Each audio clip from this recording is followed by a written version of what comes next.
Good evening. This evening we're pleased to once again welcome Dr. Stanley Monteith to the Granada Forum. He is a retired orthopedic surgeon, a researcher, a historian, an author, lecturer, and talk show host.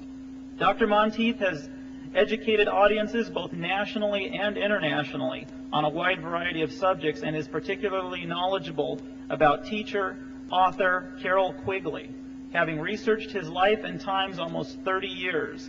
Significantly, Professor Quigley was both instructor and mentor to a young, impressionable Bill Clinton, influencing him while he attended Georgetown University in the mid-1960s.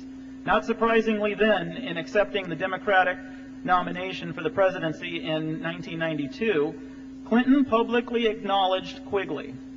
Why are the professor's work and influence important? In his books, Tragedy and Hope and the Anglo-American Establishment, he speaks about a secret society comprised of the world's financial elite and their plan to create a worldwide feudalistic system under their control.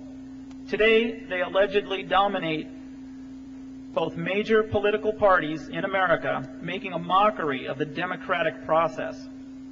This evening, Dr. Monteith will speak to those subjects and share some shocking revelations and elaborate on why recognition of the hidden forces behind the Anglo-American secret society is essential if America hopes to survive as a free nation.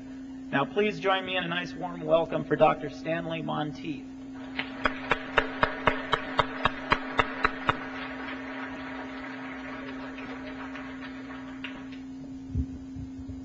Well, good evening. Thank you. It's awfully good to be here with you again. And tonight I'm going to tell you an amazing, amazing story that is probably quite poorly understood. In fact, much of what we're going to tell you tonight we really haven't gone into before. It's been said that an understanding of the forces which have shaped the events of the 20th century is predicated not upon facts to be learned, but upon secrets to be discovered. Let me repeat that. An understanding of the forces which have shaped the events of the 20th century is predicated not on facts to be learned, but upon secrets to be discovered. And how do you really understand what indeed has happened during this 20th century as we see our nation going from crisis to crisis? We see wars and revolutions and disease throughout the world. We see a gradually lowering of American living standards.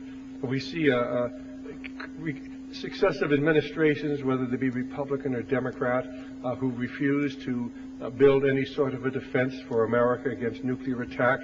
We knew that we've got the Republicans into office, everything was going to be fine. We'd get a balanced budget, we'd cut back on big government, and what have we done?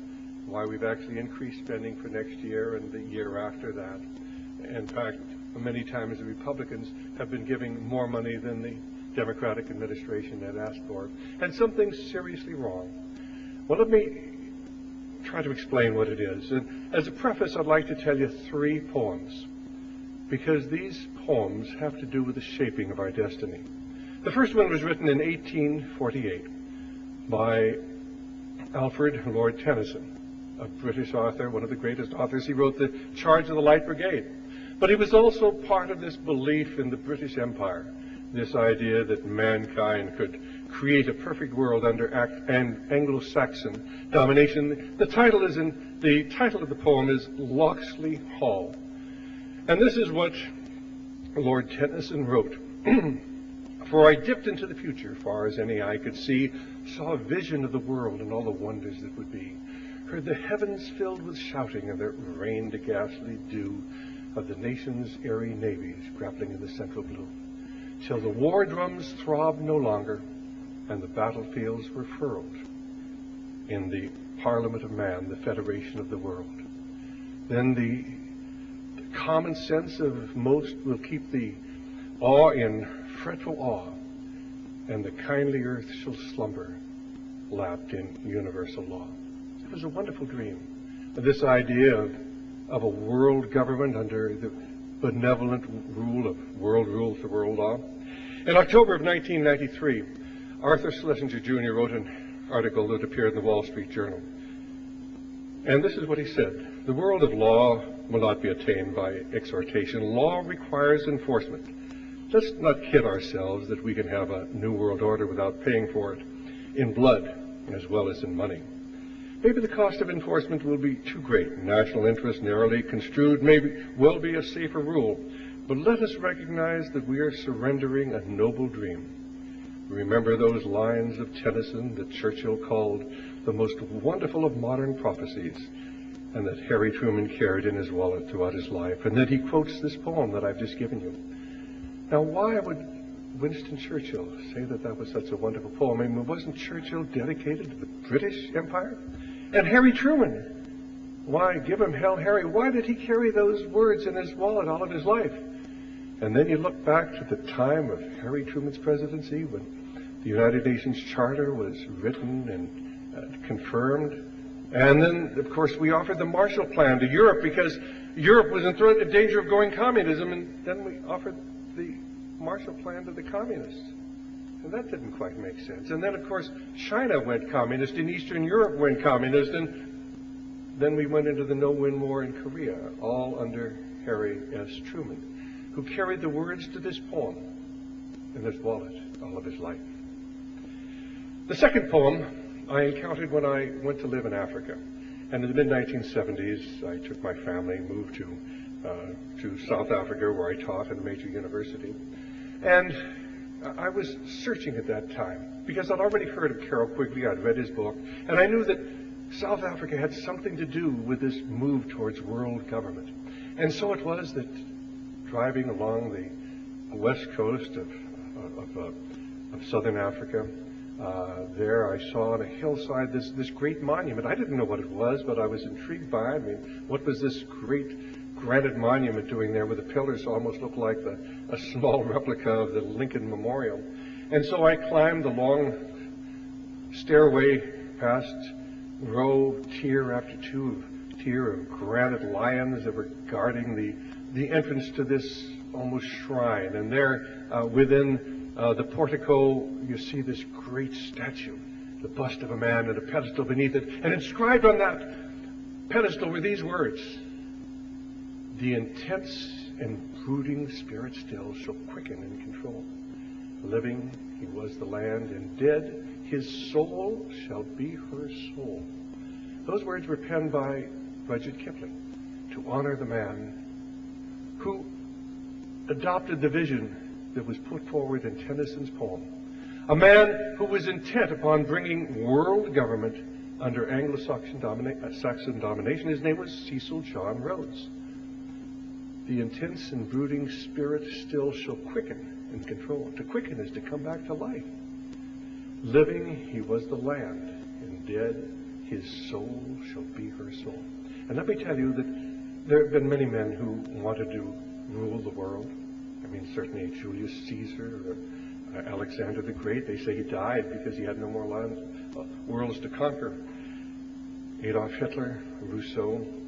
But no one has had more influence on the world than Cecil John Rhodes. And the tragedy is that most people don't understand that almost everything that's going on in the world today has to do with that man.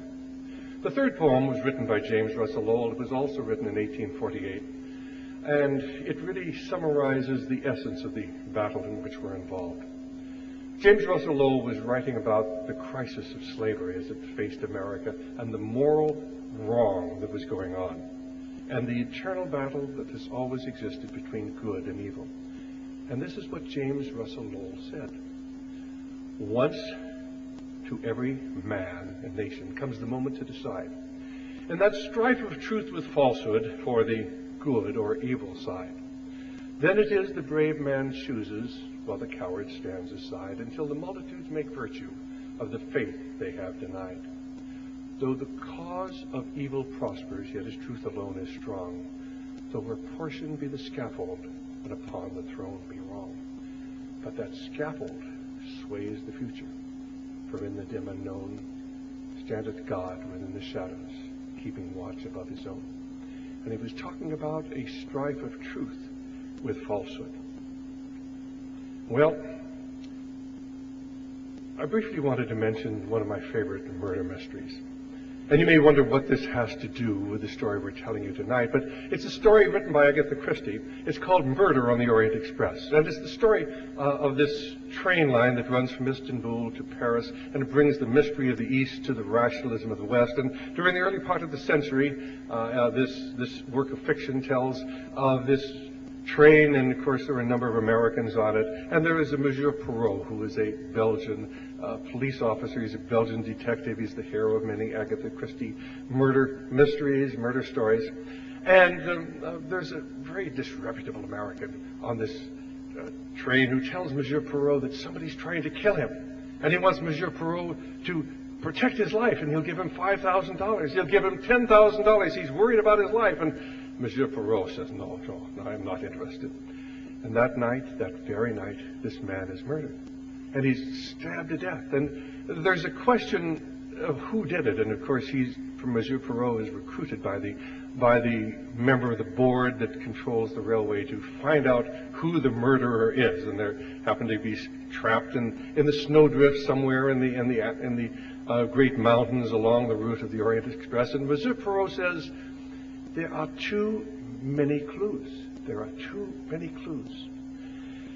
And as we look at the world today, and we see this move towards the New World Order, we sometimes face exactly the same issue. There are just too many clues out there. In fact, we talk to people about what's really behind everything that's going on. And some people will tell you it's the bankers. It's the bankers because when we have wars, bankers make money. And if you read Professor Quigley's book, Tragedy and Hope, on page 324, he'll tell you how the central bankers are working in concert to create a feudalistic system by which they'll control the nations of the world by financial flow, and they're doing it secretly, and the banks are working all together. And people will tell you it's the bankers, and other people will say, oh, it's not the bankers, it's the Jewish bankers.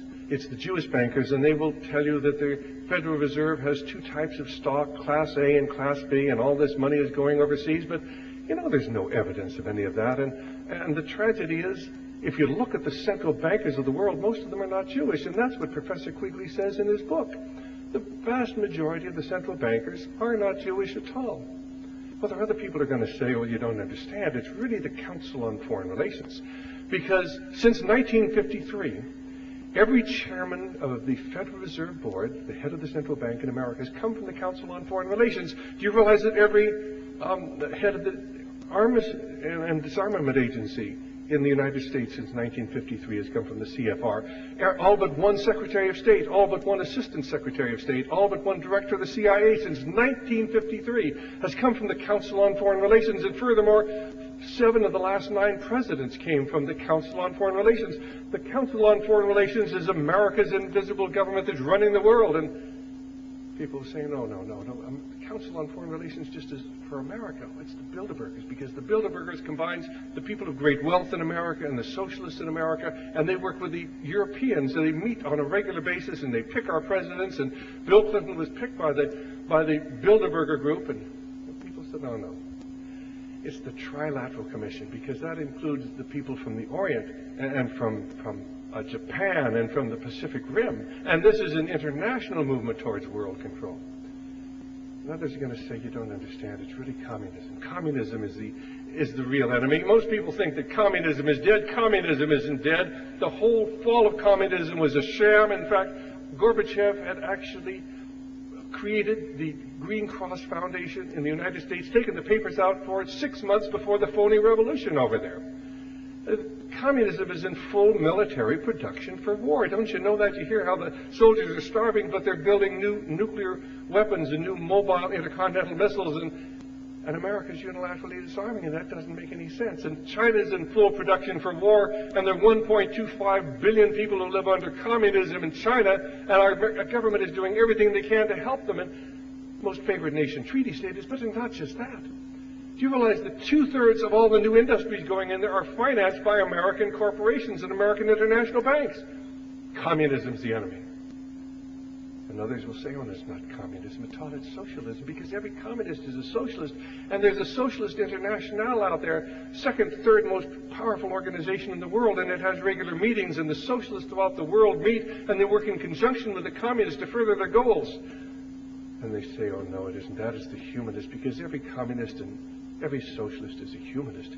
And if you haven't read the Humanist Manifesto, they've laid the whole plan out for world domination, and they're socialists, and they want world government, and they're pro-abortion and pro-homosexual and pro-criminal and pro-drug, and it's the humanists. And then there's the people who say, oh no, it's the foundations. The great foundations of America, the Rockefeller Foundation, the Ford Foundation, the Carnegie Foundation, they're funding everything that's gone on in our society. They've been doing it for the last 100 years, and they're intent upon world government and socialism. And others will say, oh no, it's the Illuminati. It's the Illuminati. In fact, haven't you ever looked on the back of a dollar bill? You look on the back of that dollar bill, and what do you see there? You see the pyramid with the all-seeing eye over the top of that, and that's the symbol of the Illuminati. You see that? The number down underneath it says 1776, and that was the date that the Illuminati was founded. But the problem with that is that the Great Seal of the United States, from which this occult emblem came, and it isn't a cult emblem, and that's not the eye of the god that we worship. That's the sun god. If you read occultist, that's the eye of Horus. That is indeed the eye of Lucifer that's on the back of the dollar bill. But this design, at least the great eye, was actually suggested in 1790, just 4 years after the Illuminati was founded. It didn't have its tentacles into America at that time.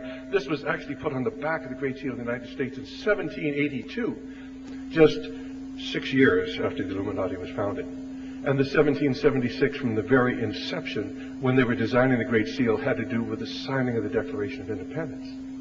The Illuminati was a very powerful force in Europe. It infiltrated the Masonic lodges and played a part in the French Revolution.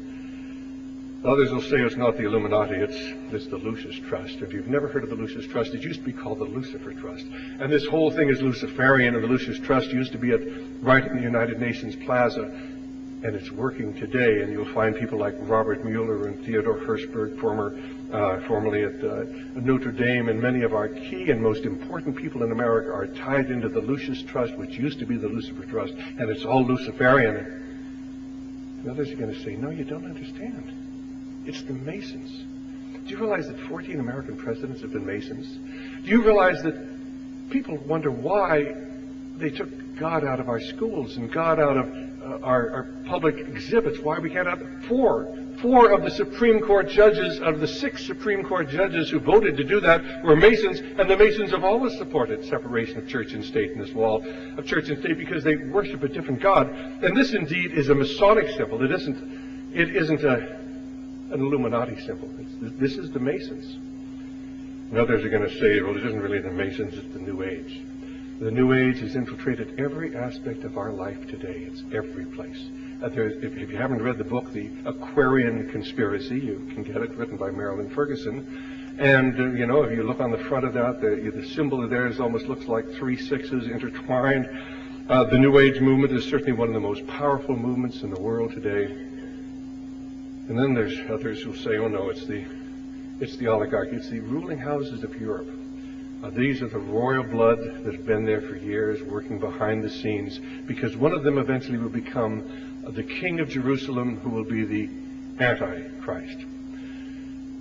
And then there's the story of the Priory of Sion, which was supposedly a secret society that's been written about in a book called Holy Blood, Holy Grail, and they claim that this secret society goes back to the bloodline of the union of Jesus Christ and Mary Magdalene, and of course this is totally blasphemous, but there are really people who believe that the Priory, the Sion, and their Moravian kings and Moravian lines go into the Habsburgs and into Prince Carlos of Spain, King Carlos of Spain.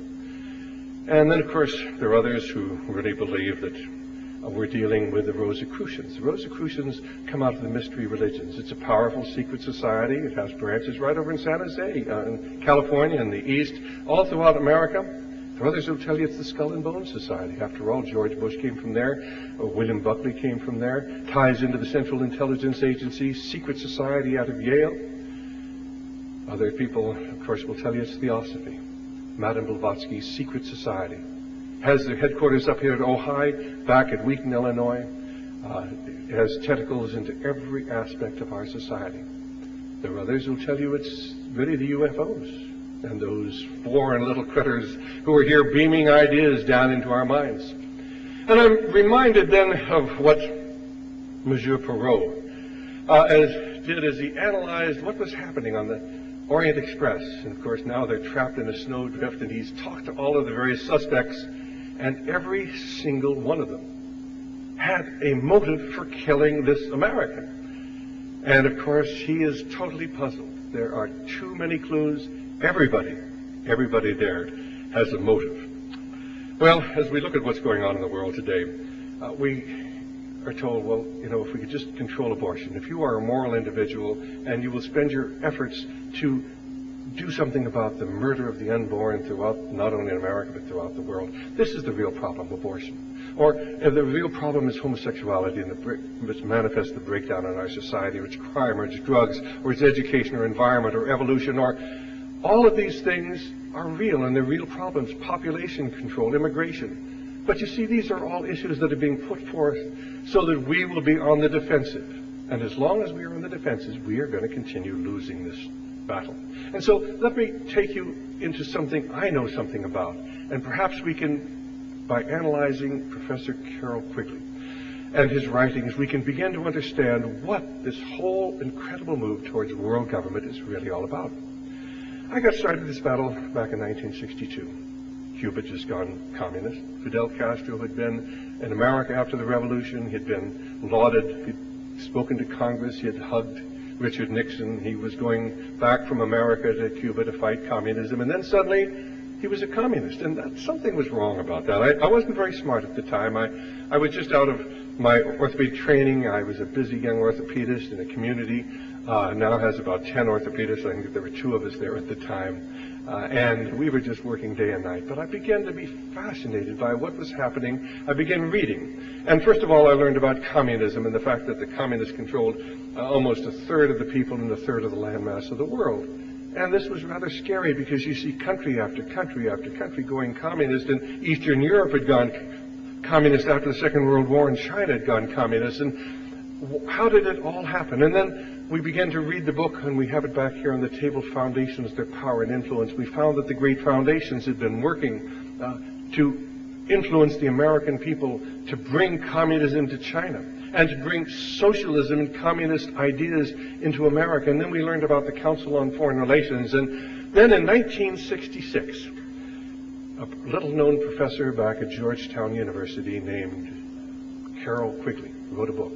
It was called Tragedy and Hope, A History of the World in Our Time. And it was a fascinating story because it talked about a secret society which had been organized and had led to the development of the Council on Foreign Relations. Even more intriguing was the story of what happened to that book.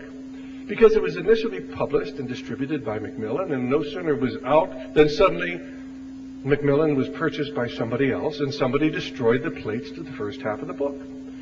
And, of course, there was a tremendous demand for the book. All the Birchers were reading it, and all the conservatives were reading it. And all over the world, people wanted the book, and, of course, it was unavailable because somebody had destroyed the plates to the first half of the book. Now, Professor Quigley was a liberal, and he saw nothing wrong with the secret society or any of the things he had uncovered.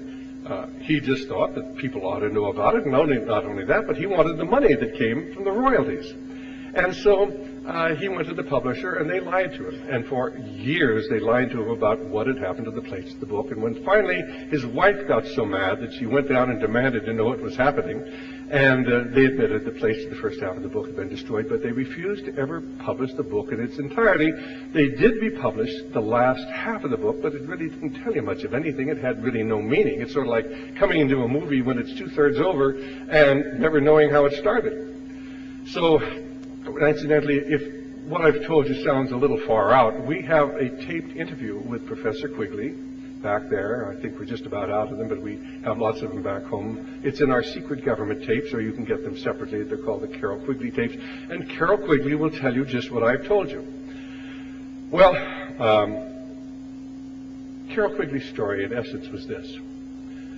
That back in 1870, there was a young man, and his name was Cecil John Rhodes, and he sat in a class at Oxford University, and he heard a talk given by a professor named John Ruskin. And John Ruskin was a dynamic speaker. And he talked about the British Empire and the obligation of the British aristocracy and art, because he was basically an art critic teacher. And he put them all together and talked about them, all about morality. And he spoke in such wonderful and glowing terms that he touched the hearts and minds of literally dozens of his students. And many of them dedicated their entire lives to his dream. Now, John Ruskin used to read Plato every day.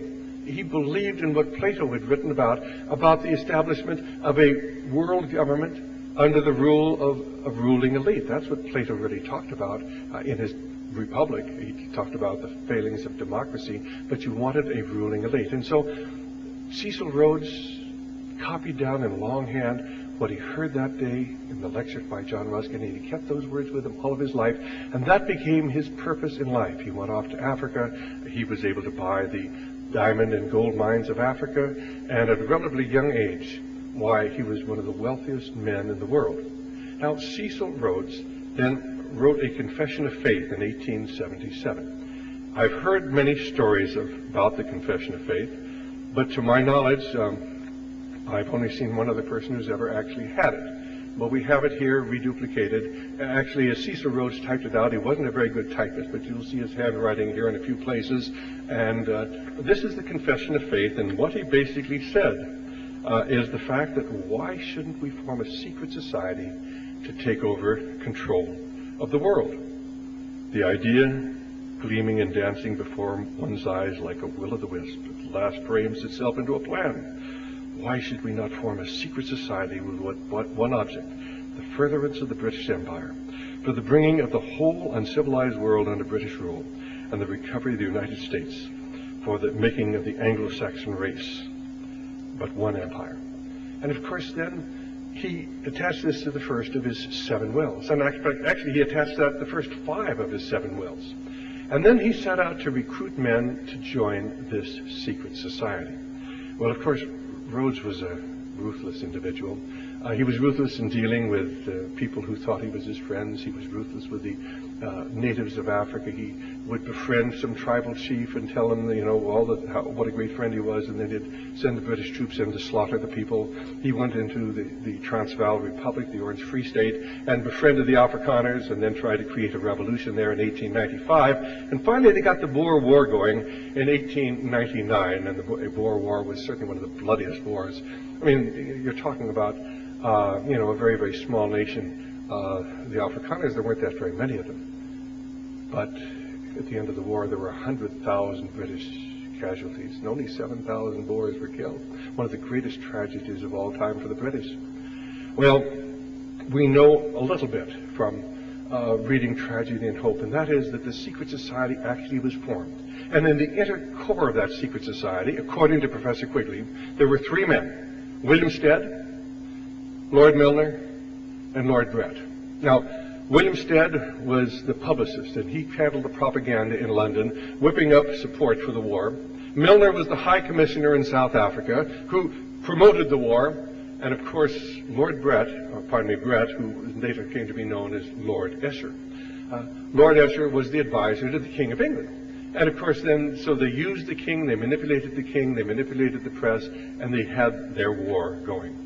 And of course, at the end of the war, why Milner took over control of everything. Cecil Rhodes had died in 1902. And then, of course, Milner got together a group of young men who'd come to help him to rebuild. Now, they destroyed South Africa. They burned all the farms. They killed all the animals. They destroyed everything. And now they had to rebuild it after destroying it. And so a group of young aristocrats came from England, and they joined with Milner. They came to be known as Milner's Kindergarten. And then in 1909, they returned to England after rebuilding this nation that they destroyed to form something that was known as the Round Table. And the Round Table then operated as a front group for the secret society. And of course, it was operational then during the First World War. And although Professor Quigley doesn't really tell you, they were instrumental in creating the First World War. They were the dominant force in bringing England into that war. And the man who was primarily responsible was Sir Edward Grey, the British foreign minister, who, although Quigley denies it, was obviously part of their movement. And we can tell you later how we know that. Well then, of course, after the war, they've killed all the graduates of Harrow and Eton and Harvard, and Oxford and Cambridge. They've lost a whole generation of the youth of England. And so they approach Americans at the Paris Peace Conference and they say, you've got to take over leadership. I mean, We want to have world government under Anglo-Saxon domination. The only country that can do it is America. And then Professor Quigley tells us how the Council on Foreign Relations was formed out of these meetings. It's all there in the book. And of course he tells how they took over the control of our banks and our foundations and our corporations, how they took over the control of our government. It's all in tragedy and hope, a history of the world in our time. No wonder somebody destroyed the plates to the first half of the book. Well, it's a fascinating summary. If you read pages 324 of the book, he tells you how the central banks are going to work to create a feudalistic system throughout the world. On page 325, he tells you that the most carefully kept secret of banking, and that is that banks create money out of nothing. On page 866, he will tell you what the plan is. You're going to have elections, but it's not going to make any difference who you vote for, because they're going to control who gets elected. And they're going to number every one of you at birth. They're going to follow you through life, through your education, your service, maybe voluntary, maybe military, through your health insurance, your disability benefits, your old age benefits, and even the death benefits. And you're going to be totally controlled. Isn't that wonderful? And he thought that was really wonderful because he looked upon us common people as the petty bourgeois. That was his term. The people who supported Barry Coldwater. He had total contempt for you and I, but he was brilliant, and we owe him a debt of gratitude. He was a genius. I mean, I poured through his papers weeks on end trying to understand this man and really what it was all about, what motivated him, what energized him. On pages 950, and of course his most famous statement, and I'm sure most of you have heard it, he just simply talks about how these foolish right-wingers believe that they're communists in the American government. And they thought that the communists were responsible for Eastern Europe going communist, and the communists were responsible for China going communist. And these right-wingers, these foolish petty bourgeois, don't understand. This myth, like all fables, does in fact have a modicum of truth. There does exist, and has existed for a generation, an international Anglophile network which operates to some extent in the way the radical right believes the Communist Act. In fact, this network, which we shall call the Round Table Group, has no aversion to cooperating with communists, and often it does so. For I've studied this for 20 years and was permitted for 2 years in the early 1960s to examine his papers and secret records. I have no aversion to it or to most of its aims, and have for much of my life been close to it and to many of its instruments. I've objected both in the past and recently to a few of its policies, but in general my chief difference of opinion is that it wishes to remain unknown, and I believe its role in history is significant enough to be known. On pages 1200 and 1201, he tells you that wars are not taught to win anymore. In fact, Bill Clinton, of course, was a student there in 1966 during the Vietnam War. And Professor Quigley told him the truth. We don't go into wars to win them. We don't go into wars to defeat the enemy. We just go into wars to further our own interests, and we leave the other government intact so we'll have somebody to negotiate with. Is it little wonder that Bill Clinton, understanding what this war in Southeast Asia was totally a phony war, should you be surprised that Bill Clinton didn't want to risk his life fighting in the jungles of Vietnam when he understood the power elite didn't want to win that war? An awful lot of brave men died, but what did they die for? For the limited aims of our power elite. Well, on pages 1247 and 1248, he lays it all out. He says, you know, we have a two-party system. But most people talk about a right and a left, a conservative and a liberal. There's a difference. No, you don't understand. What we need are both political parties just the same. So you can vote one party out as often as you want to. Vote out the rascals, but it doesn't make any difference because the same foreign and domestic policy continues. He had it all laid out in the book. Little wonder the plates of the first half of that book were destroyed. But this is not the first time. I can give you example after example of active suppression of books here within the United States. Well, 1972 came, and a book came out called None Dare Call It Conspiracy, and I'm sure most of you have read that. It was written by Larry Abraham and Gary Allen, and this took Professor Quigley's work and then it sort of put a little twist on it, and part of that was, well, who's really responsible for this are the bankers, and they all have Jewish names, Rothschild, Goldman Sachs, you go down the line, but they never mention any of the other central bankers, the predominant number, have nothing to do with being Jewish, but it sort of laid that background for anybody who talked about the conspiracy to say, well, they were anti-Semitic because, and then they talk about the two classes of stock, the A stock and the B stock, and the A stock's all owned by the Europeans, and they're getting all the money from all the interest that we're paying for bonds, and it's a great story, but if you study it, it just isn't true. And then, of course, I think the real crux of the book was that communism is controlled from New York City. And, of course, Nelson Rockefeller had gone to Russia, and they got rid of Khrushchev. The very weekend that he was over there, they got rid of Khrushchev, and you know what that means. And there were a lot of Americans who said, yeah, but it seems logical. I mean, we've financed communism since its very inception, and we have. There's no question. I mean, if you want to go in the background of financing communism, you haven't read Anthony Sutton's 3-parts trilogy on Soviet Western technology and Soviet economic development put out by Hoover Institute. Why, I mean, it's all there. We financed communism from its inception. You get hold of Herbert Hoover's memoirs, and of course he was in charge of relief during immediately after the First World War. 95% of the relief efforts sent to Russia massive amounts of food and medical supplies, and where did they go? To the communists. 5% went to the anti-communists. Now, that's hardly what you would expect if Russia was really a danger to America, and if the Russians were really trying to destroy capitalism. Is it? It doesn't really make sense. If you read the biography of General Wrangel, he was the commander of the Army of the South, fighting the communists who were advancing, and he was a white Russian, and the majority of the army didn't want communism. The majority of people in Russia did not want communism. But General Wrangel made one serious mistake, and that is that he allowed himself to become dependent upon the British, and once they controlled the supply lines, they said, you will stop all further resistance, you will retreat to the Black Sea, you will be evacuated, and that's the end. And General Wrangel never understood what was going on, but what he didn't understand was that the English government at that time was totally controlled by Lord Milner and his people. Because in 1916, when Lloyd George was elected the Prime Minister of England, replacing the initial Asquith, who was the initial Prime Minister, who got England into the war, and the English people wanted to get out of the war. What they didn't understand is that Lloyd George had a secretariat, and 4 of the 6 members of that secretariat just happened to come from the 20 or 30 people that were in the round table. And there was a war cabinet. Who was on the war cabinet? Why, Lord Milner and 2 other men.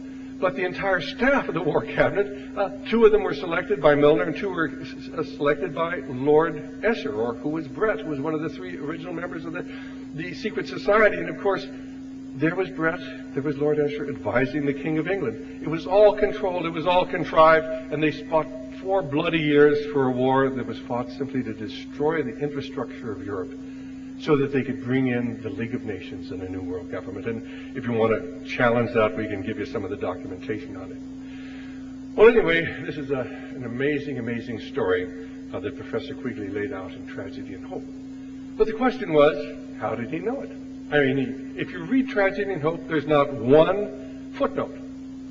Not one. So, 1980, I decided I was going to find out what the basis of this was, and I went back to Georgetown, and I spent several weeks going through his files, and that's where I found the tape that we have, a taped interview with Professor Quigley where he tells you the story about how his publisher destroyed the plates in the first half of his book, and then he talks about the symbol on the back of the dollar bill, the occult symbol, and he says, these crazy right-wingers, they're coming to me and they're telling me that that's the symbol of the Illuminati.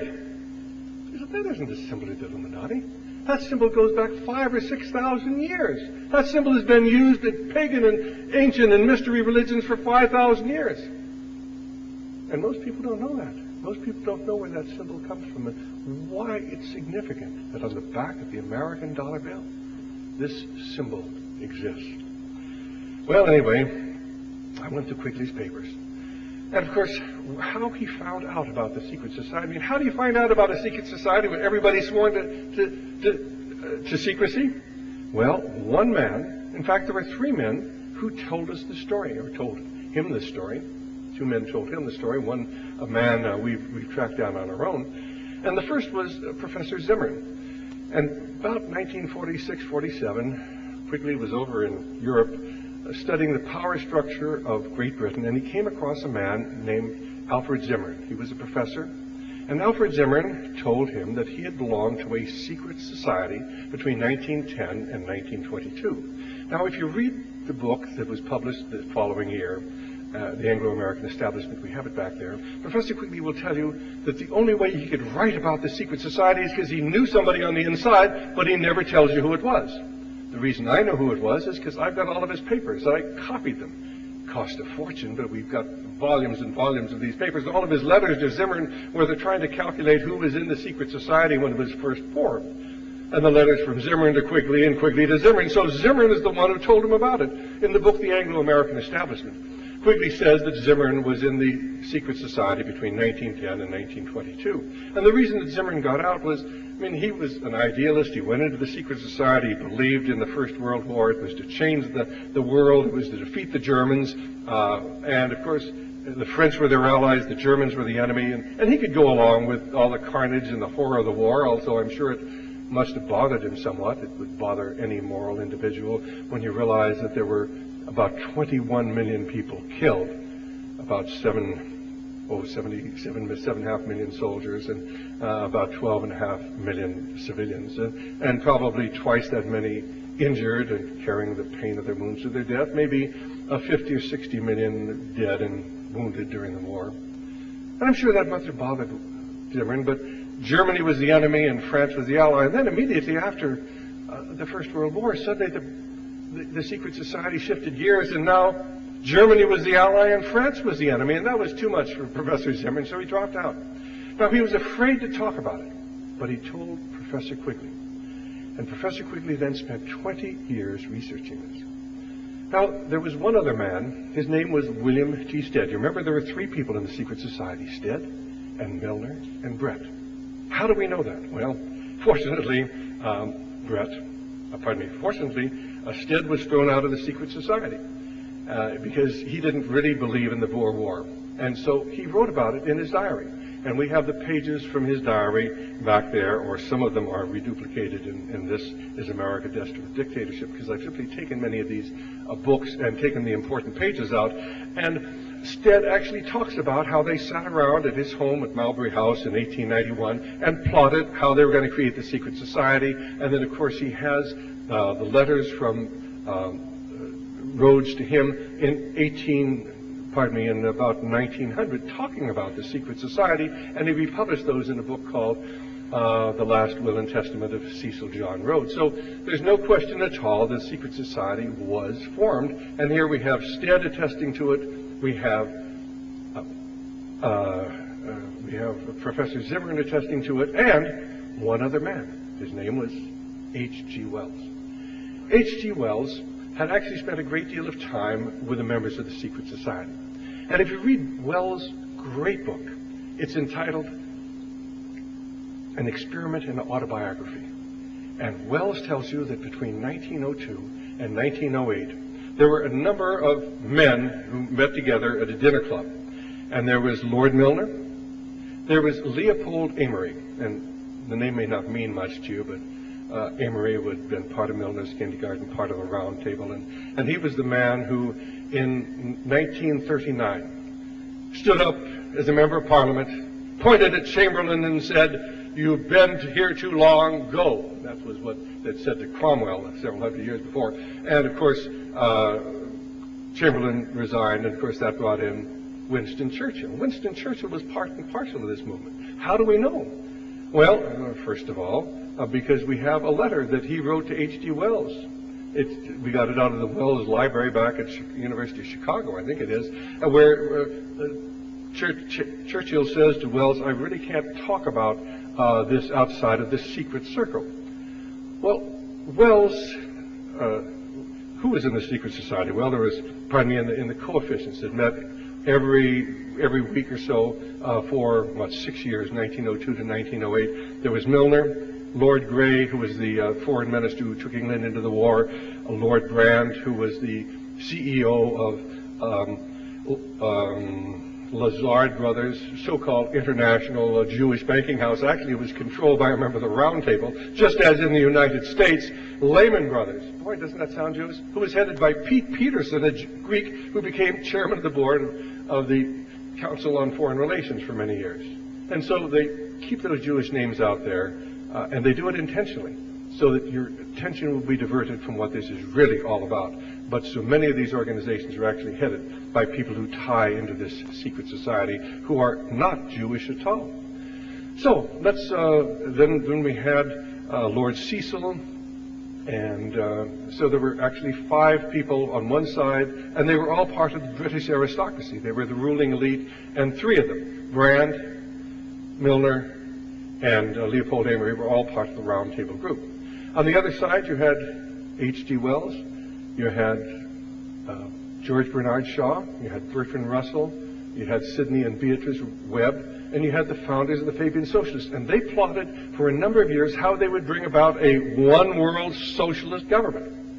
In fact, coming out of those meetings, Wells wrote 2 books. One, The Open Conspiracy, and said, we're going to be in charge of Moscow probably long before we control New York. We're going to create a one-world government, just exactly as they have in Russia with socialism. The bankers are going to help us. This is The Open Conspiracy by H.G. Wells. The other was a book called The New World Order, in which he talked about how the one-world government was coming. Both of these books, according to Wells, in his book, An Experiment in Autobiography, actually came out of those meetings between the ruling aristocracy of England, who were tied into this secret society, and the Fabian Socialists. So you saw the socialists from below and the other people from above, and of course Brand tied into banking, Milner was tied into banking, people, and Cecil, Lord Cecil was there, was tied into banking. The most powerful men in England were plotting with the Fabian Socialists on how they would bring socialism. Why did they want socialism? Isn't socialism going to take from the rich and give to the poor? No, it's going to bring everybody under the control of the rich. That's what it's really all about, because they always will control the government, buying and selling politicians. They did it in England, and they've done it in America. Socialism is said to be a sincere, benevolent, idealistic theory, but it doesn't work without force, and somebody's going to be in control of that socialist society. And even Karl Marx, when he wrote the Communist Manifesto, talked about the dictatorship not by the proletariat, but of the proletariat. It was a dictatorship by which the common people would be controlled. And that's really what they were planning on. But H.G. Wells wrote another book. It was called The New Machiavellis. And it was a story, now in novel form, admittedly, but it was the story of a secret society that was headed by a German. It was an English secret society that controlled the English government, that was headed by a German. And of course, Lord Milner was a German. I mean, he was a British citizen, but he was of German extraction. And of course, only fictional, except that Leo Amory, in his diary, refers to that book, and he says, and we have Leo Amory's diary, and he says, hey, H.G. Wells was talking about our group, that was us. So here we have 3 people who attest to the formation of a secret society in England. Then we have an American. His name was Frederick Howe.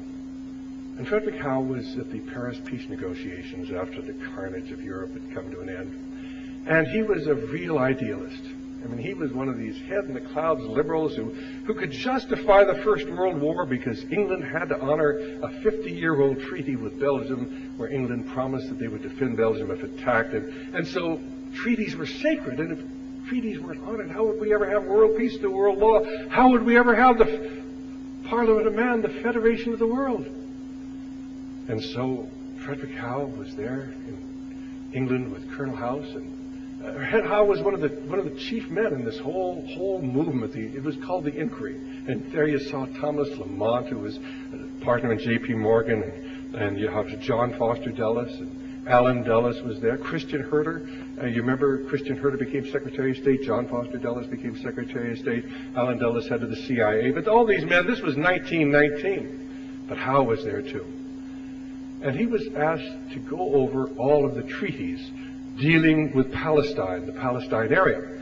And because he was actually President Wilson, and the House wanted him to enter and help with the American input on the negotiations. What did he find? Well, he found, first of all, that the English, who gone into the war because they believed in treaties, world rules, the world law, and treaties were sacred, almost like the Bible.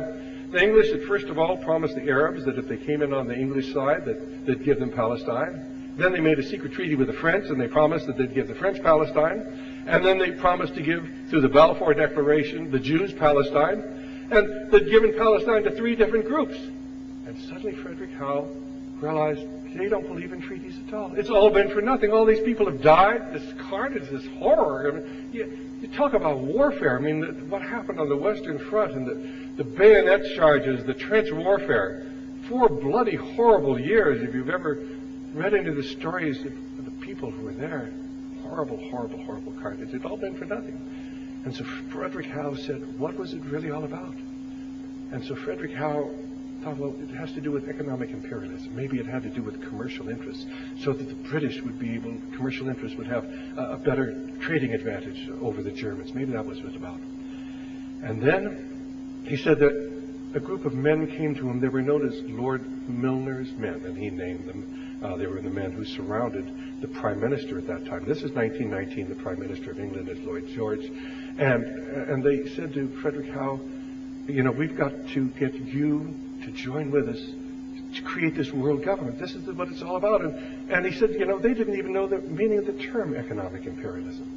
And they told him the war had nothing to do with economic imperialism. It had to do with the white man's burden to rule the world. The white man has to rule the world. That's our obligation. That's our destiny. And that's why the war had to be fought to its conclusion. Because without that, they wouldn't have destroyed the existing social structure of Europe. It's all there, Confessions of a Reformer. But of course, you're never going to hear most of these things from Ted Koppel or Dan Rather or Barbara Walters.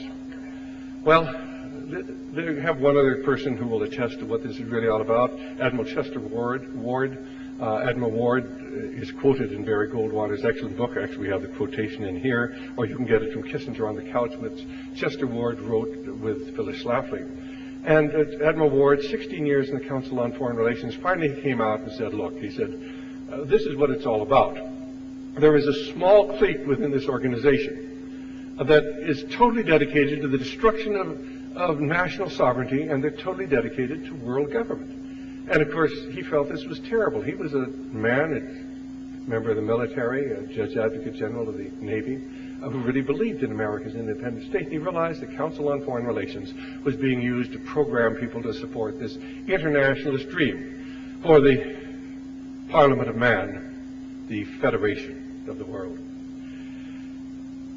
So how then does this all tie together? Well, Monsieur Perot, as he was looking at all of the suspects, realized that in the dead man's body there were 12 stab wounds, and there were 12 suspects, every one of whom had a motive to kill the American. And he said, there are too many clues. 12 stab wounds, 12 people, all with a motive. Well, as we look at what's going on in the world today, how do we begin to put this together? And so let's just take what Professor Quigley has told us about the origins of the Council on Foreign Relations, and let's go back to Cecil John Rhodes. Who was he really? What motivated Cecil John Rhodes? And what most people do not understand is Cecil Rhodes had entered the Masonic Lodge. She had sworn the oaths of fidelity to the light. Now, how many of you here, well, I won't ask that because probably most of you know what the light is in Masonry, but if you go into the Blue Lodge of Masonry, the first thing you do is they blindfold you, they put a noose around your neck, they bare your chest here, and then they roll up your pant leg, and then they march you up before the worshipful master and they say, what do you most want? And you're told you're supposed to say the light. So you say the light. And then you go into the second level of the lodge and they say, what do you most want? And you're supposed to say more light. And then the third level of the lodge, why you want even more light. But you never know what the light is. Nobody ever tells you. In fact, you're told as you go up to the levels of the lodge that they're going to tell you the secret. Trouble is that they never tell you the secret. You may catch a glimpse of this as you read the esoteric writings of Masonry, but most people within the Masonic Lodge are intentionally deceived. And if you read Morals and Dogma, written by Albert Pike, he will tell you, we intentionally deceive people coming into the lodge. Why? Because we don't want them to know. Most of them are not worthy to know the real secret. If you read Manly Hall, now Albert Pike died in 1891. During the 20th century, the leading Masonic philosopher is a man named Manly P. Hall. In fact, he had his headquarters right down here in the Los Angeles area. I don't know how many of you know of it, but Manly P. Hall had written extensively on Masonry before he ever joined the lodge. Became a 33rd degree Mason, one of the leading Masonic philosophers. And he said, Masonry is a fraternity within a fraternity. Most Masons are wonderful people. They have a good time. They do good things. But there is an inner fraternity dedicated to the mystery, to the secrets. And of course, Manly Hall wrote extensively on what those secrets were. And of course, unless you understand those secrets, you can't understand what energized Cecil John Rhodes, or why the symbol is on the back of the American dollar bill. What does that symbol really stand for? What does it really mean? And why is nobody concerned that that symbol is on the back of the dollar bill? Well, first of all, you can read what the occultists will tell you. They will tell you that the pyramid has to do with pagan rites. And in pagan rites for the last 5,000 to 6,000 years, the pyramid has been the symbol. It's got 13 steps on it. It has nothing to do with 13 colonies. 13 is a secret occult number that gives tremendous power. The term above, which I can't pronounce, but it has to do with he favors our venture. The Novus Ordo Seclorum has to do with a new social order, the new order of the ages. 1776, they will tell you, has to do with the date when America was created. And the all-seeing eye above is the eye of the God of the sun, the eye of light. Well, Cecil Rhodes, after going and entering the Masonic Lodge and hearing the lecture by John Ruskin, suddenly became consumed with this idea that it was his destiny to create a one-world government. Now, we knew he'd never live to see it come to pass, but he believed that he would form the foundation for this one-world government. And he began then to recruit men to his cause. And you remember there were three men initially. There was William Stead, there was Lord Esher, his name was Brett, and there was Lord Milner. Stead was an occultist. He was a member of the Theosophical Organization. He was deeply involved in spiritualism. Why was he interested in getting into an organization with Cecil Rhodes? Because occultists, and you read occult writings, they will all tell you we're moving towards a new age. We're moving towards a new one-world government. We're moving towards a new spirituality. If you read the material which we have, read Carol Quigley's book, read the pages from White's book, actually taken from Stead's diary, you'll find out that the second level of the secret society was a man named Lord Balfour, Arthur Balfour. And Arthur Balfour had formed the Society for Psychical Research. And Professor Quigley tells us in his book, The Anglo-American Establishment, that the men who joined with Milner after Cecil Rhodes' death primarily came from the Society for Psychical Research. They were all into the occult.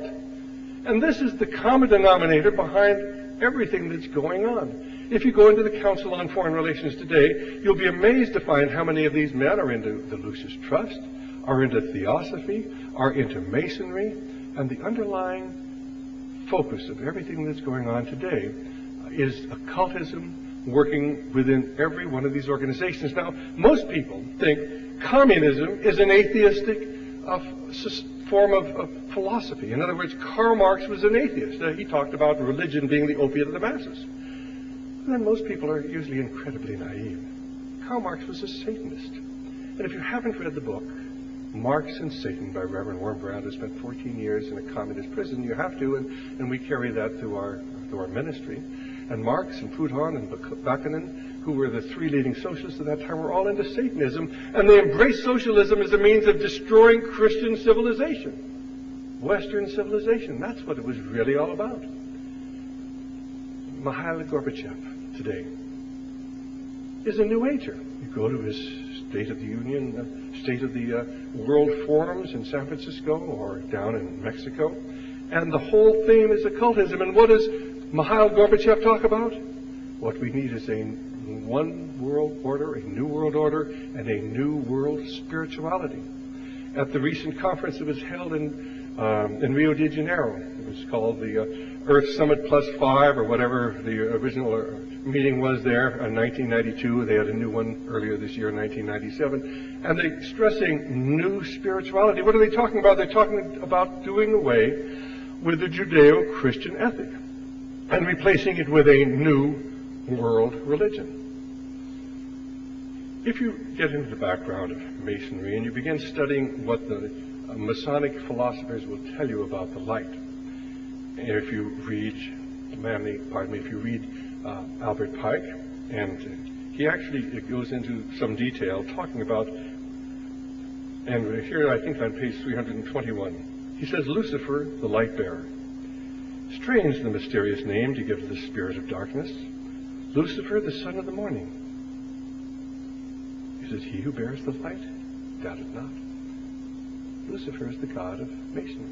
And if you doubt that, we can give you all sorts of references, but probably Manly Hall is the best source of that. And his quotation is really very, very clear.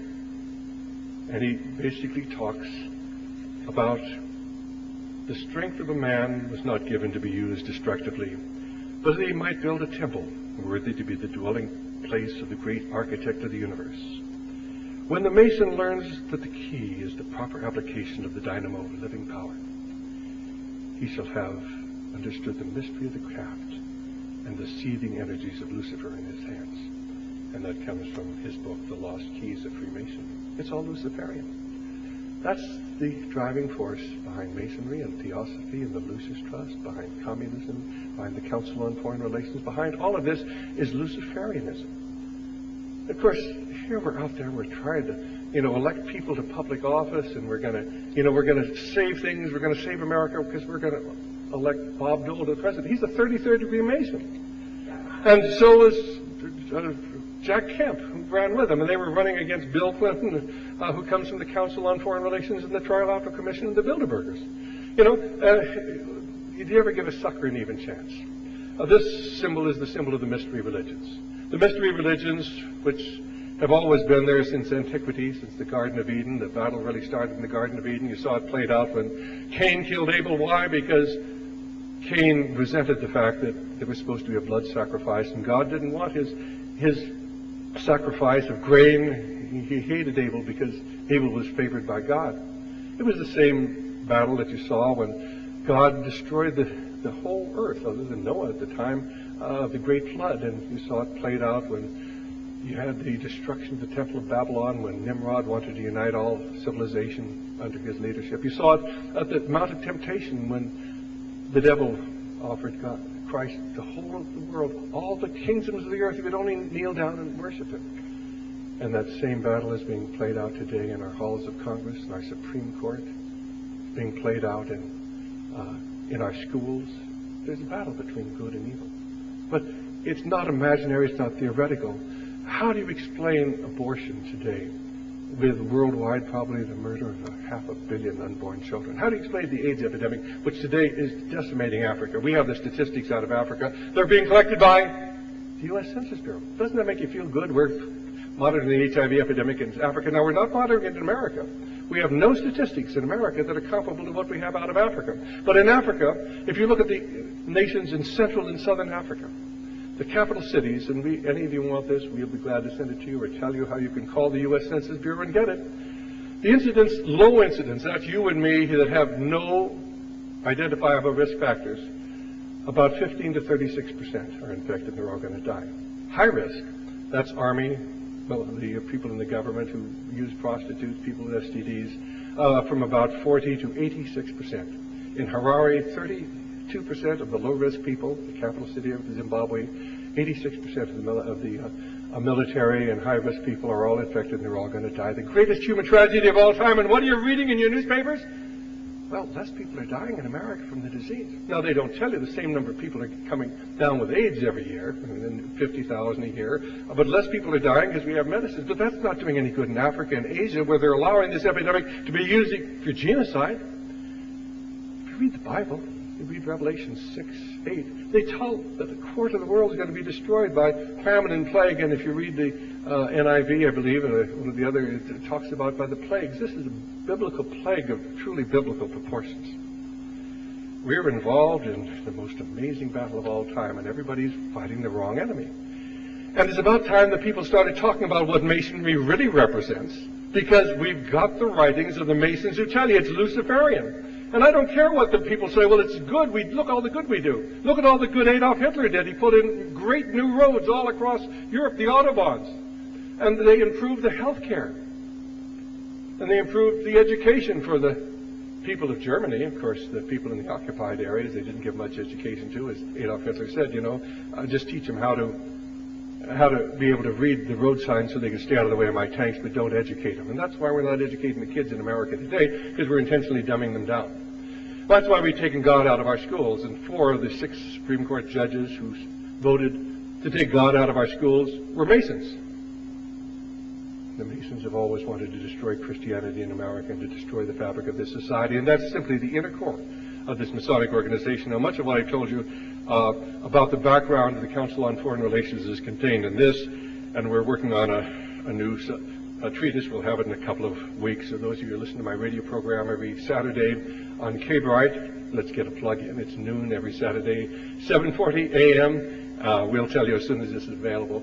And it'll have the documentation for everything that I've told you tonight, or get a copy of this tape. And you can help to support the Granada Forum by getting it, this nice gentleman who's doing this, or get a tape of this and listen to it and get the source documentation, and then help us to get the word out.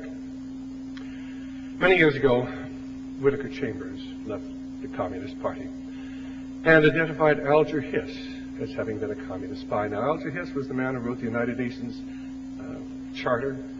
He was at Yalta with President Roosevelt. He was the president of the Carnegie Endowment for International Peace. At the time, he was identified as a communist spy. And, of course, Alger Hiss lashed out at Whittaker Chambers and said what the mean, demeaning little man he was. And he was sort of fat and dumpy. And he really wasn't very good looking. He didn't have very nice teeth. And, of course, Alger Hiss was a member of the aristocracy. He was also deeply involved with this whole world occult movement. And Whittaker Chambers said, well, do you hate Alger Hiss? He's attacking you. And Whittaker Chambers said, I could never hate any man who believed, as I do, that life is not worth living, for which a man is not willing to die at any moment. And it's very reminiscent of the words of a man named Jim Elliot, who was a missionary who went into Central America to bring Christianity to the savages there.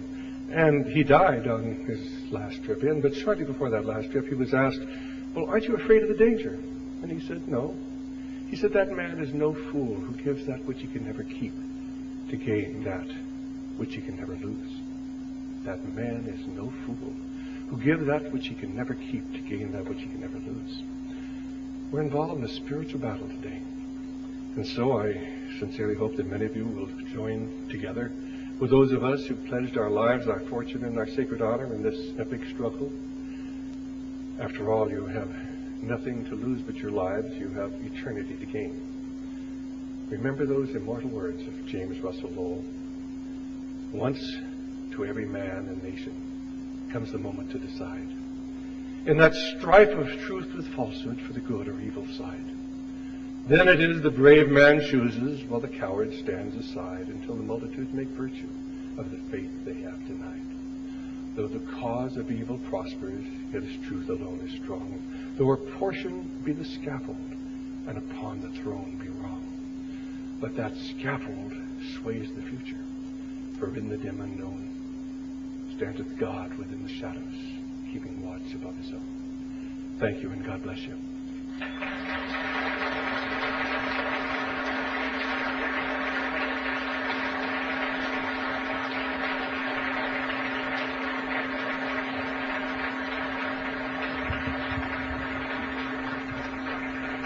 Thank you very much, Dr. Monteith. If you have any questions, go ahead and line up at the back, and I'm sure Dr. Monteith will be happy to answer them for you. Please, no political statements, no opinions. Just ask the good doctor a question. He's got a lot of answers, I'm sure. Can I talk you out the glass of water? Sure. Okay, fine. If you have a question, we'd love to answer it if we can. No questions. Well, I guess we covered it all then.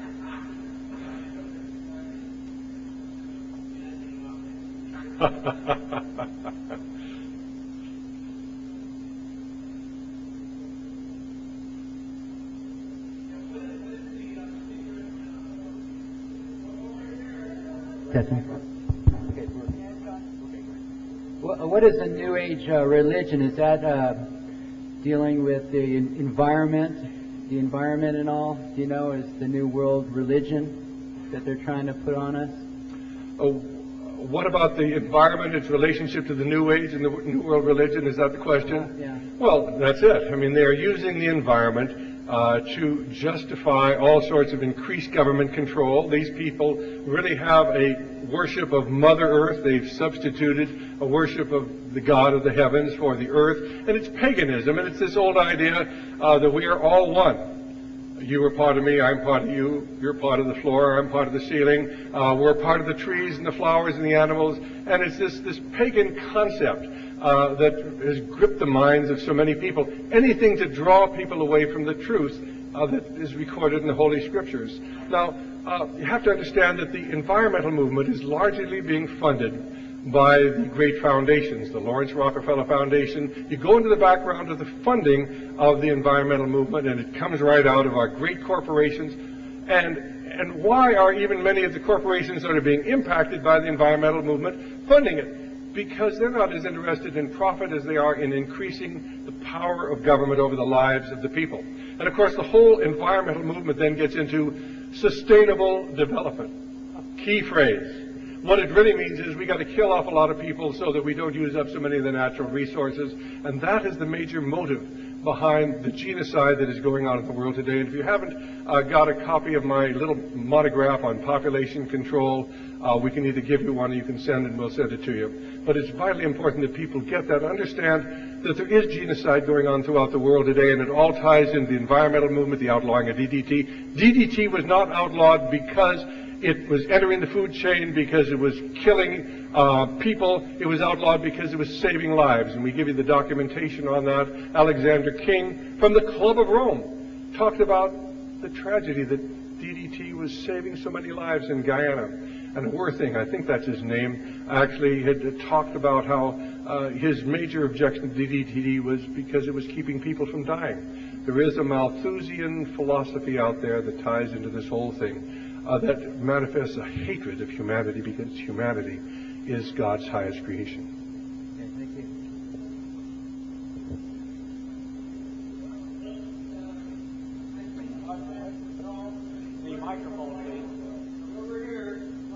Don't be bashful. Just go back and pick up the mic there.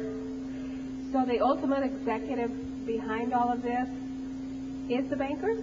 No, it's not the bankers. It's all Luciferian. I mean, the Luciferians are working with the bankers. The bankers are energized by Luciferian forces, by Luciferian spirits. It's not the bankers, it's all of them. Maybe I should explain to you that Monsieur Perot finally decided that all 12 of the suspects had killed them. They had all killed him. And, of course, that was the secret of the murder on the Orient Express, and that's the secret of the problem we've pointed out tonight. They are all involved, but the common denominator is Luciferianism. They're energized by Luciferianism, but they are human beings acting as agents of this. Who are the human beings? Aren't they all bankers or members of the aristocracy? No. They are at every level of our society. And, of course, you can get the demonic roots of globalism. You can get James Wardner's Unholy Alliances. You can get Paul Fisher's excellent book, Behind the Lodge Door. You can get Dennis Cuddy's book, The New World, New Age Order. But you'll find the membership list of the Council on Foreign Relations. You can get that by simply writing to 58 East 68th Street, New York City, New York. Get the CFR membership. You can write to the Trilateral Commission. We'll be glad to give you the name. You can get the names of those people. But this is a massive movement with literally millions of people who are energized by the dark side. Yes, sir. You were talking about a secret club or a secret party.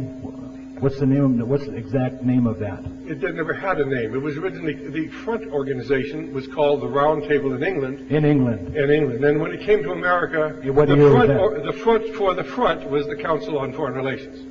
According to Professor Quigley and according to certainly all of the evidence that we can find, the Council on Foreign Relations grew directly out of the meetings between Lord Milner's men and the inquiry in Paris back in 1919, and the offshoot of that was the formation of the Royal Institutes in every major Commonwealth nation, and in America the Council on Foreign Relations, which was, according to Professor Quigley, a front group for J.P. Morgan and the small American Round Table group. And it started about 1914, the League of Nations, or what? Well, the League of Nations started about 1919, 1920. After the First World War. After the First World War. The First World War was fought to justify the League of Nations, and when the League of Nations failed, then, of course... The First World War was about...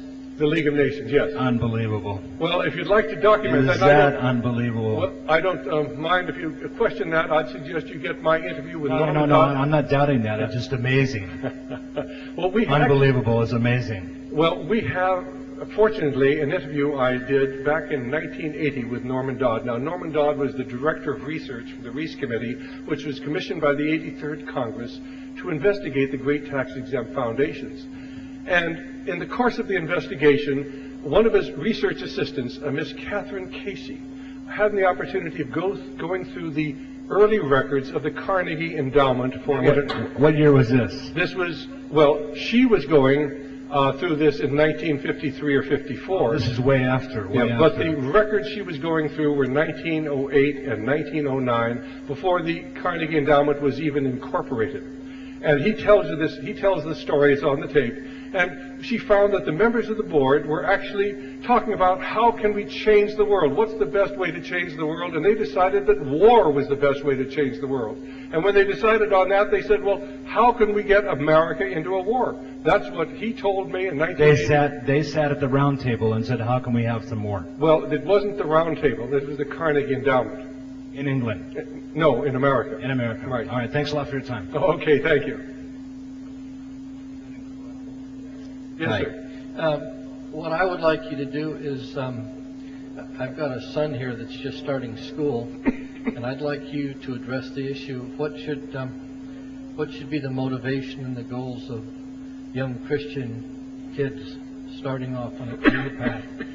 To love the Lord, to know God's Word, that's the most important thing that you can give to your children, because we are headed for very, very bad times. I'm going to have to ask somebody to give me another little glass of water before my voice gives out. But really, you need reading, writing, and arithmetic, phonics. But the most important thing is traditional history. The most important thing really is to learn the fear of the Lord.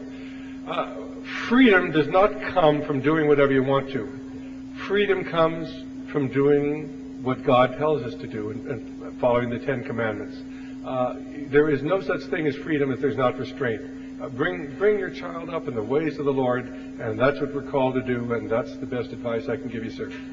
And I can tell you that looking back on my life, I'm a little older than you are, but I've got 3 kids, and all of them love the Lord. None of them are doctors, none of them are professional people, but I think maybe that's far more important than all the education I could have given them. Dr. Monteith, I know you've interviewed Malachi Martin, yes. And what's your opinion of him and his writings? And the second question is, do you know what's happened to Linda Thompson? I know you had some exposure to her too.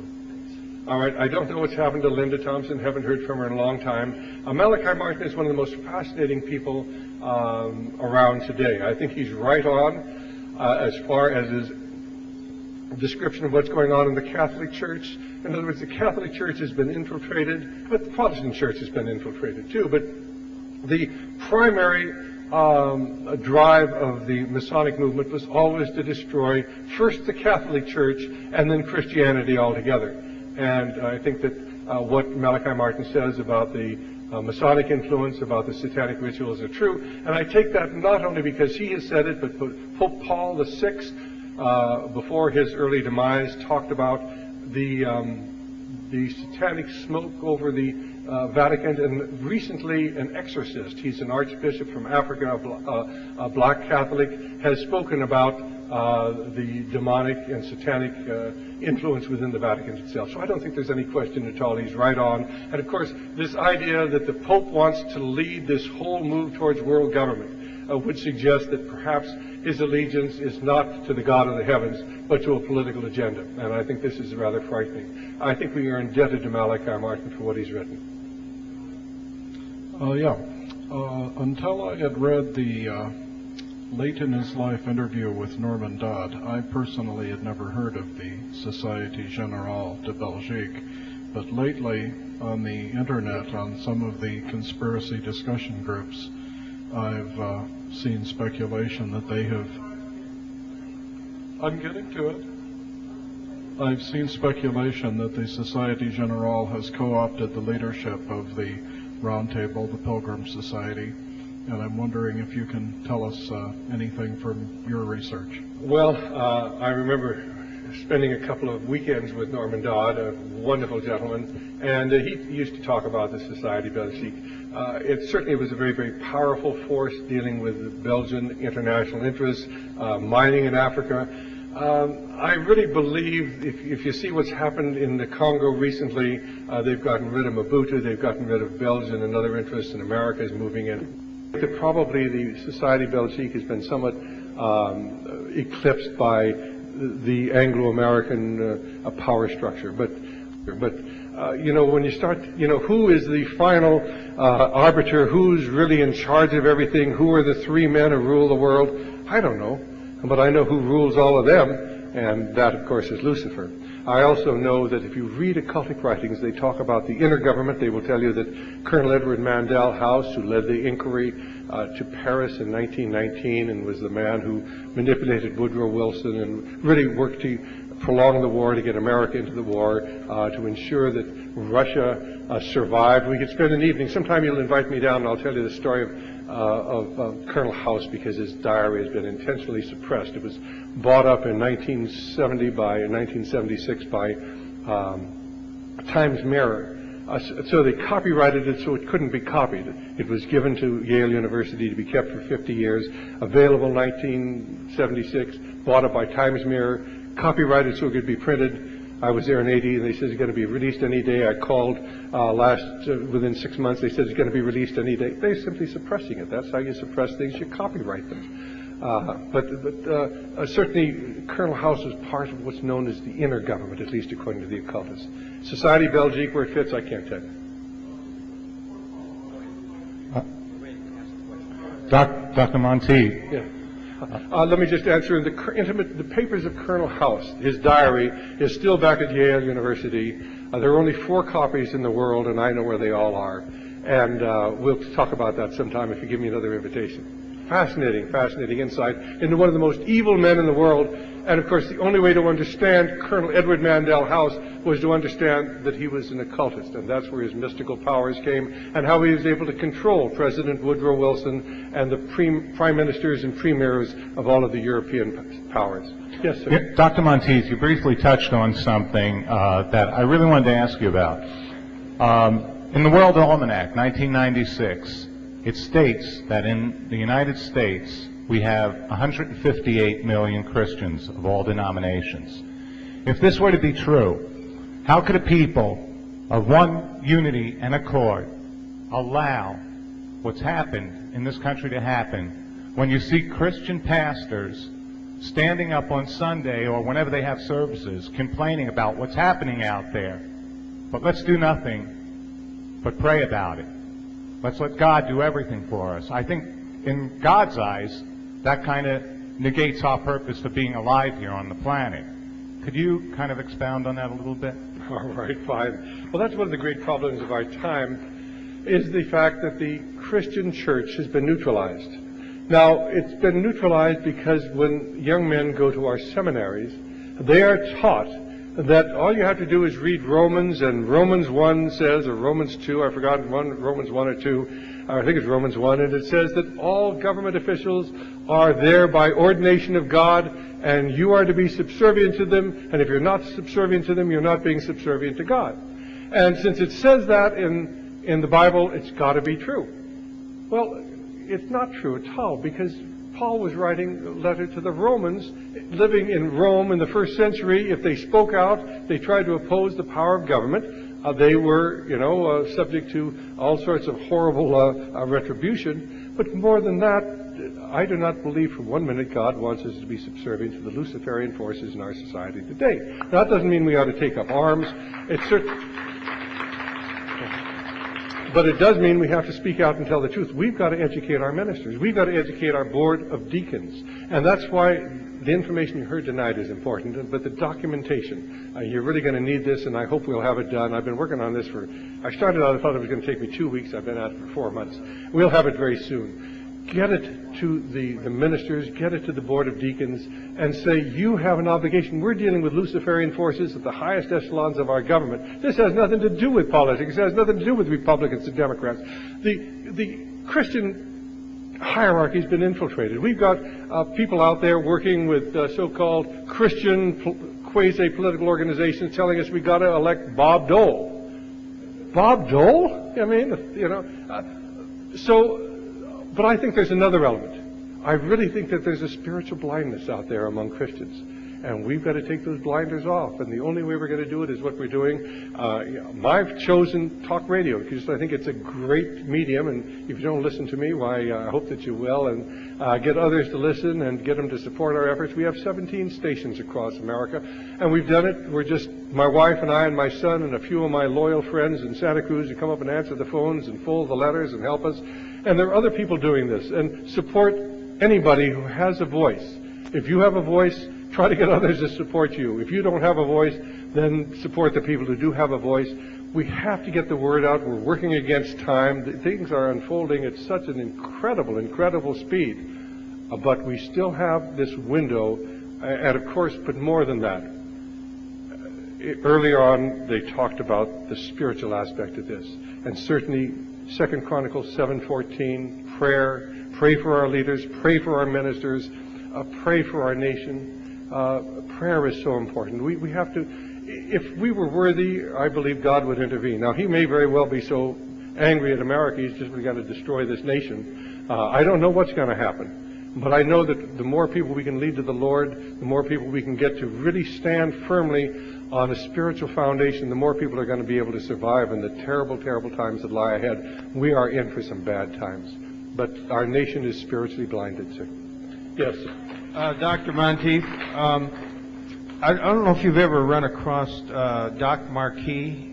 He was born into the Illuminati family, was a member for 20 years, and he claims that the Illuminati is recruiting people through the Masons, and that their organizations, their mouthpieces, their think tanks are the Council of Foreign Relations, the Trilateral Commission, the Bilderbergers, Skull and Bones, all these secret societies, and that the Illuminati is really behind the New World Order and the takeover. Do you have any input to this or anything that you can add or subtract?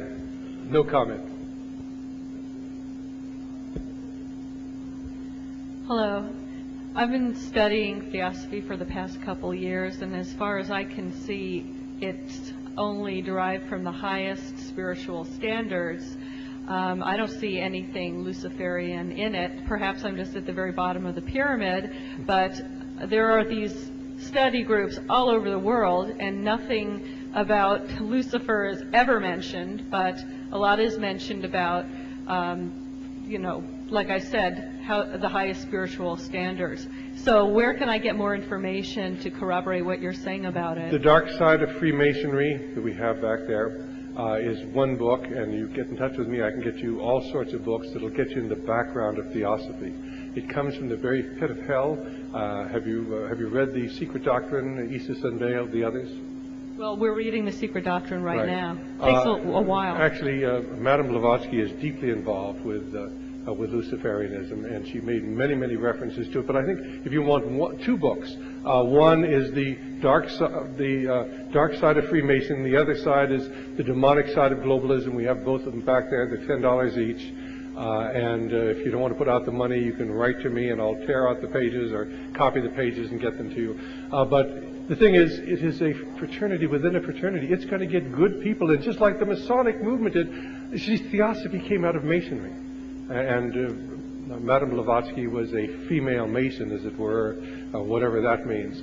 But her ideas came out of the occult. And, of course, they go back to the mystery religions. And, of course, the underlying theme of this whole thing is deny the God of the Bible and deny that Jesus Christ is Lord. And if you get into it deeply enough, and I warn you, you're dabbling now, but the deeper you get into it, the more trouble you're going to get into. Find out what you're getting into. Demonic Side of Globalism has the quotations from Madame Blavatsky on Luciferianism and The Dark Side of Freemasonry. There's 2 books we carry here. Thank you. But please look into it, because I will tell you, a lot of good people have got sucked into this, and the deeper you get, the more it begins to possess you.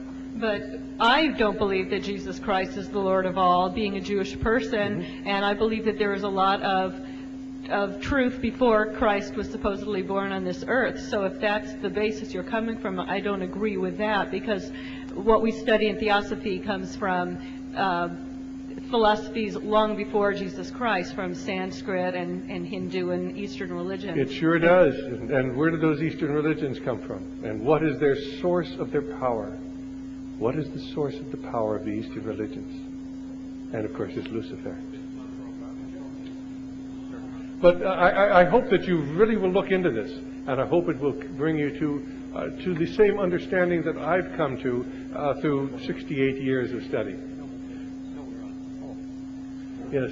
Yes, I have a question of many names, I guess, of Luciferian backers.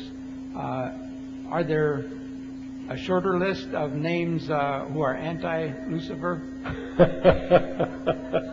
Well, there's just 2 people. I mean, there's God and Lucifer, and then they've got their disciples on both sides.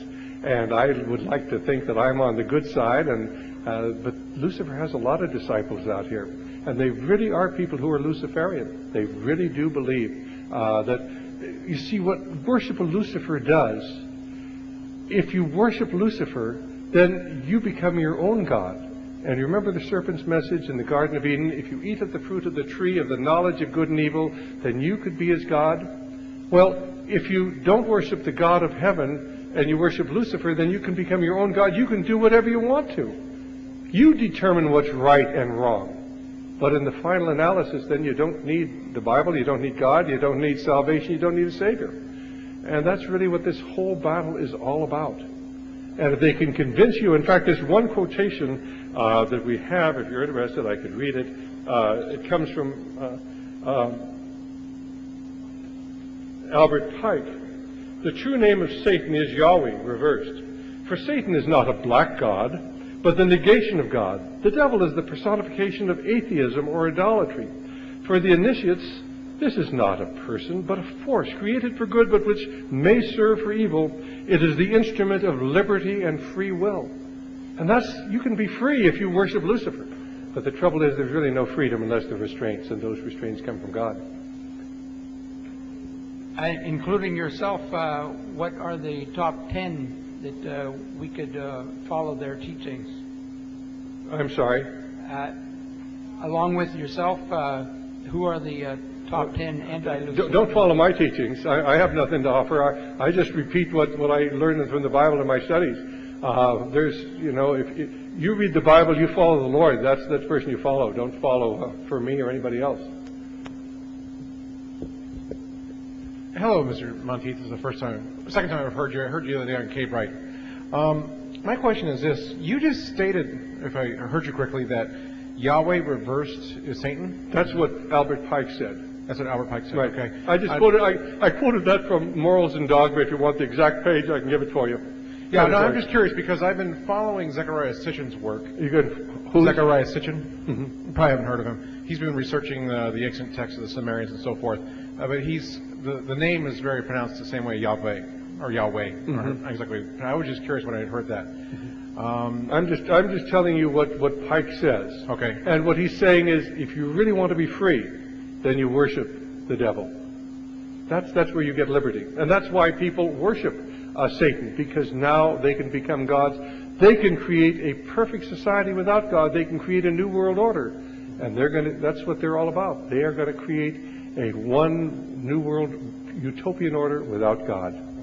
My other question is this: do you think the Masons are following similar traditions of the Egyptians? Yes, this all goes back. I mean, the Masonry goes back to Gnosticism. It goes back to the Kabbalah. It goes back to the mystery religions. And have you ever read Albert Pike, Morals and Dogma? No, sorry. It's a fascinating book. You can usually find it in used bookstores. It's been actively suppressed. Every Mason is supposed to turn it back into the lodge, but often when they die, they just give it to a used bookstore. And you can find a copy, or you can come up to my library and spend a couple of weeks reading it. But he will explain to you this all has to do with the mysteries, and that's what the significance of the symbol is on the back of the dollar bill. We as a nation have gone over to the dark side. Now you have to understand that from the very inception of America, there have been two forces at work. One was the Masonic occult mystery religion, and the other was the Christian. And the Christian predominated really up until the time of Roosevelt, and then of course in 1935 under the urging of Henry Wallace, the Secretary of Agriculture, why they put that symbol on the back of our dollar bill, and we've been going down ever since then as the occult influences have simply overwhelmed the Christian influences in this country. And it's about time the Christians stood up, because there are a lot more of us than there are of them. Yeah, and we've got right and we've got God on our side, but we don't call on Him. And are we really worthy of His intervention? Well, the thing that has bothered me is that people always say, leave it to God, leave it to God. And I know Gary Stone will comment on this briefly, but I am of the opinion that, and I'm looking for this in the scriptures too, that says that we have to act with God in order to make change. And that's what my position is. Well, I think that we are to act and we're to pray to God. And we're not going to get Him to intervene. He's going to intervene when He's good and ready to. Right. We can't tell Him what to do. Maybe we may want to. Occasionally, when I'm under demonic attack, I can actually use my power as a Christian to defeat that demonic attack. I think anybody can who really loves the Lord. But we are involved in a spiritual battle, and we're just little grains of sand down here, but we just do our best. We're called to be the salt and the light of the earth. We're called to recognize that we struggle not against flesh and blood, but against principalities, against powers, against the forces of the darkness of this earth, against spiritual wickedness in high places. And what are we to do?